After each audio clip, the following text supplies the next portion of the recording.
שוקלים לעבור מבית גדול או מדירה גדולה לדירה קטנה יותר, הדבר הראשון שאתם צריכים לחשוב עליו זה מעלית.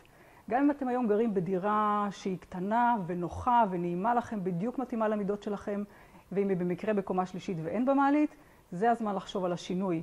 כיוון שככל שאנחנו מתבגרים, העלייה במדרגות נעשית הרבה יותר קשה.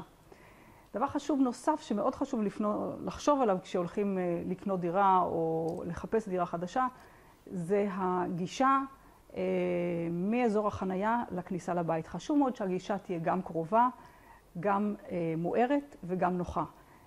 בדירות חדשות שקונים היום מקבלן, בדרך כלל החנייה נמצאת במרתף, וזה חתיכת דרך ללכת עד המעלית או עד הכניסה לבית.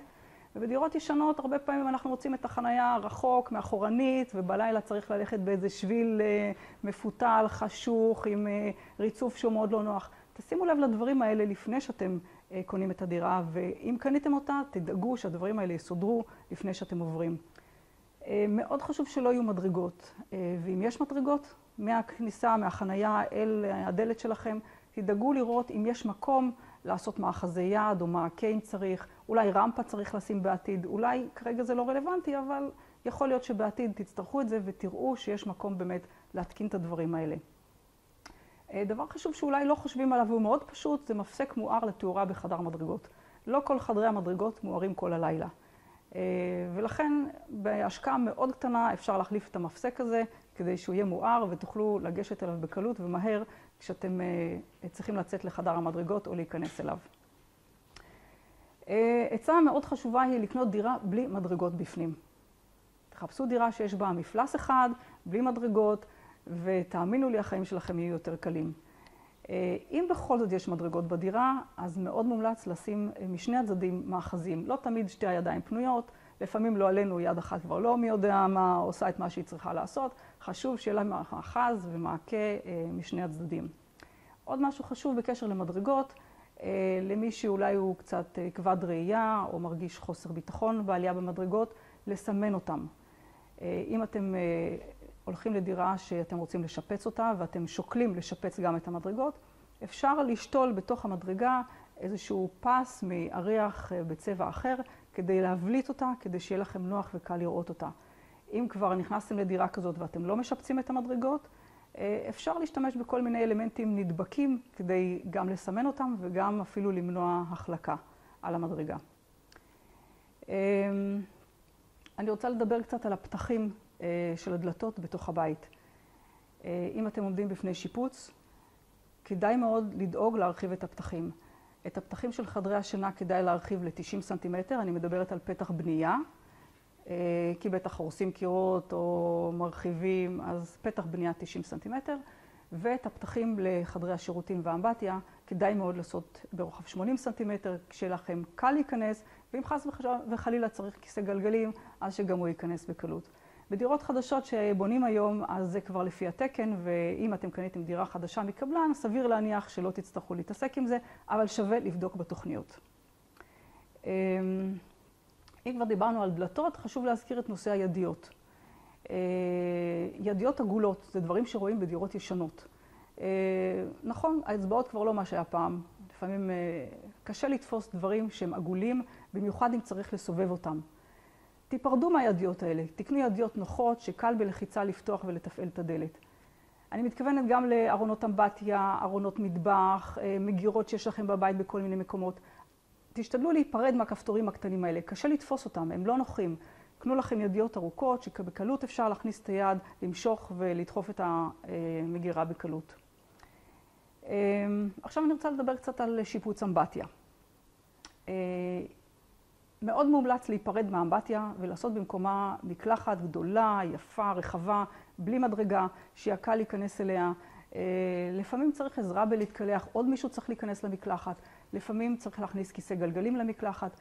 תדאגו שהמקלחת תהיה גדולה ונוחה. מאחזי יד תקניים זה דבר מאוד חשוב, גם בשביל הביטחון שלכם וגם אם במקרה אתם מועדים וצריכים מהר מאוד לתפוס משהו כדי להיאחז בו.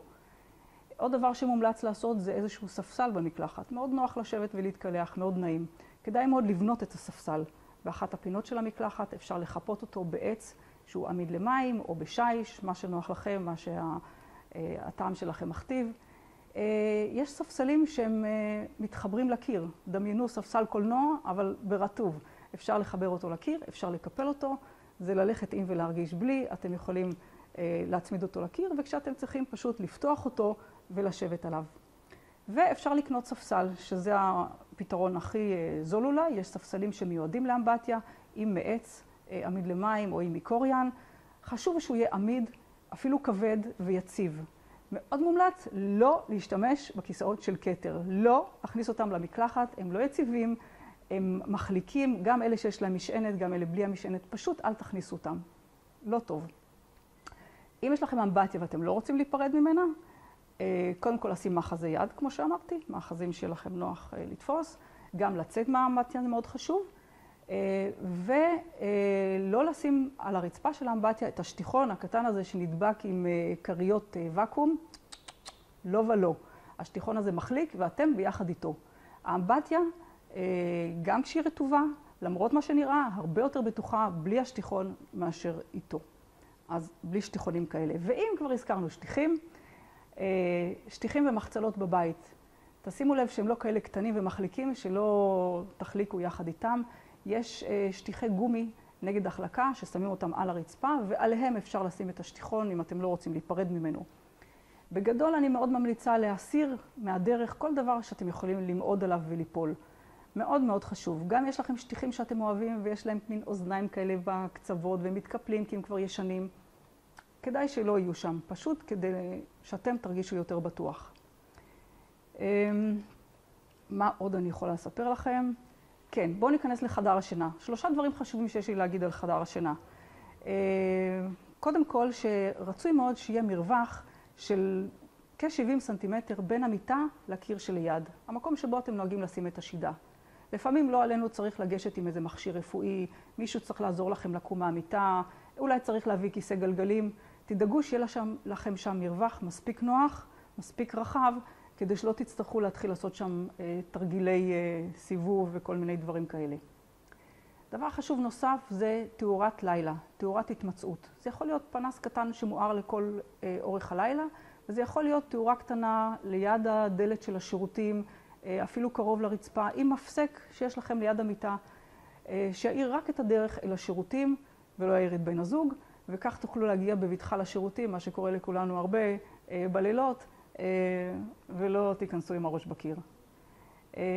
והדבר האחרון שיש לי להגיד לכם על חדר השינה זה, אם אתם רוצים, תפרגנו לעצמכם מיטה מתכווננת, מיטה חשמלית, שהגב יכול להתרומם, שהרגליים יכולות להתרומם. חשוב בעיקר שהגב יתרומם, כי לפעמים בגיל הזה יש כבר קצת בעיות ברכיים, בעיות רגליים, בעיות גב, שריר הבטן זה כבר לא מה שהיה פעם, וכדי לקום מהמיטה צריך את כל הדברים האלה. אם אתם יכולים להרים לכם את הגב, המיטה פשוט תגרום לכם לשבת ולרדת ממנה ביתר קלות. אלה בעיקר הדברים שאני רוצה לספר לכם על איך לעשות את הבית יותר נוח. בכל מקרה אני ממליצה, אם אתם מתכננים מעבר לבית חדש, מתכננים שיפוץ בגיל הזה, קחו לכם בעל מקצוע, בעל ניסיון, שיוכל לעזור לכם. לכל דירה יש את הדרישות שלה, לכל דייר יש את הדרישות שלו. ובעל מקצוע בהחלט יוכל להמליץ לכם על פתרונות ועל דברים שיעשו לכם את החיים יותר נוחים, יותר קלים ובעיקר יותר בטוחים. בהצלחה.